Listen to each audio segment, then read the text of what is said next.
नमस्कार दोस्तों, हमारी चल रही थी न्यूरो ट्यूबरकुलोसिस सीरीज। उसमें हम आगे बढ़ते हैं, बात करते हैं सीएनएस ट्यूबरकुलोमा या फिर ब्रेन ट्यूबरकुलोमा की। ट्यूबरकुलोमा क्या होता है? बेसिकली टीबी का ही इन्फेक्शन होता है। उसमें क्या होता है, उसकी जो वॉल है वो ऑफ हो जाती है और एक ग्रेनुलोमा, एक ट्यूमर लाइक स्ट्रक्चर, एक ग्रेनुलोमा बन जाता है, मास लाइक स्ट्रक्चर बन जाता है, स्पेस ऑक्यूपाइंग लीजन टाइप का बन जाता है। उसको हम ट्यूबरकुलोमा बोलते हैं। बेसिकली इन्फ्लेमेटरी ग्रेनुलोमा की डिफरेंशियल डायग्नोसिस में आता है। कॉन्ट्रास्ट पे ये एनहेंसमेंट करता है, तो इसको रिंग एनहेंसिंग लीजन की तरह भी हम कहते हैं। बेसिकली ये ट्यूमर या कैंसर नहीं है, ये एक इन्फेक्शन की गांठ है। आम भाषा में हम टीबी की गांठ बोलते हैं ब्रेन में। इसके क्लिनिकल फीचर्स क्या होते हैं, कैसे क्या सिम्टम्स होते हैं, क्या साइन होते हैं? मोस्ट कॉमन जो प्रेजेंटेशन होता है, हेडेक होता है सर में। हेडेक कई बार माइल्ड, मॉडरेट से लेकर सीवियर तक हेडेक हो सकता है। हेडेक के साथ में वोमिटिंग हो सकती है, सीजर्स होते हैं, सीजर फोकल भी हो सकते हैं या फोकल भी सेकेंडरी जनरलाइजेशन या जनरलाइज भी हो सकते हैं। उसके अलावा वीकनेस हो सकती है किसी एक पार्ट की, एक लोअर लिम्ब की या एक अपर लिम्ब की या एक हेमीपैरेसिस टाइप वीकनेस हो सकती है।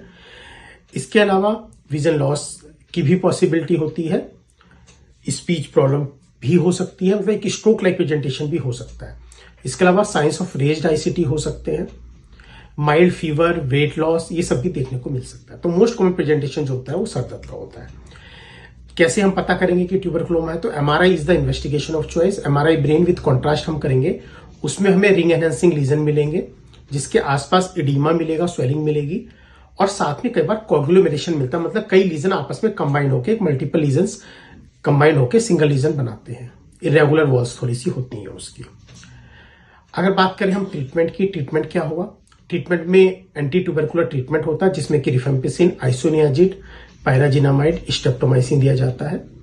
ट्रीटमेंट का ड्यूरेशन जो होता है वो मिनिमम 12 महीने होता है, इससे लेकर 18 महीने तक ट्रीटमेंट हो सकता है।